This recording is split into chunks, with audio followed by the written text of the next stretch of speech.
ذکری خدا ذکری خدا.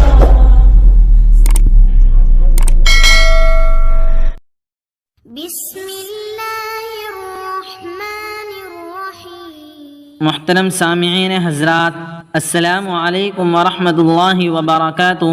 امید کرتا ہوں کہ آپ سبھی حضرات خیر و عافیت سے ہوں گے. سامعین حضرات، آج میں آپ حضرات کو بتانے جا رہا ہوں کہ جھاڑ پھونک سے علاج کر سکتے ہیں یا نہیں، اور جھاڑ پھونک سے علاج کرنا کیسا ہے. آئیے جانیے. حضرت عوف بن مالک رضی اللہ عنہ فرماتے ہیں کہ ہم لوگ زمانہ جاہلیت میں جھاڑ پھونک کرتے تھے، چنانچہ ہم نے دریافت کیا، یا رسول اللہ صلی اللہ علیہ وسلم، آپ اس کے بارے میں کیا فرماتے ہیں؟ تو رسول اللہ صلی اللہ علیہ وسلم نے ارشاد فرمایا، تم اپنا منتر پڑھ کر سناؤ.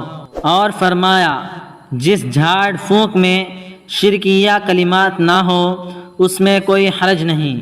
اس سے پتہ چلتا ہے کہ ہم جھاڑ پھونک تو کر سکتے ہیں، بٹ اس میں کوئی غلط الفاظ یوز نہیں کر سکتے. غلط الفاظوں سے، غلط منتر سے جھاڑ پھونک کرنا بالکل غلط ہے. اس لیے غلط الفاظوں سے جھاڑ پھونک نہ کریں، اس سے بچیں. دوستو، اگر ہماری یہ ویڈیو آپ کو پسند آئی ہو تو ویڈیو کو ضرور لائک کریں، شیئر کریں، اور اس طرح کی اسلامک ویڈیو دیکھنے کے لیے ہمارے چینل کو ضرور سبسکرائب کریں. شکریہ. خدا حافظ.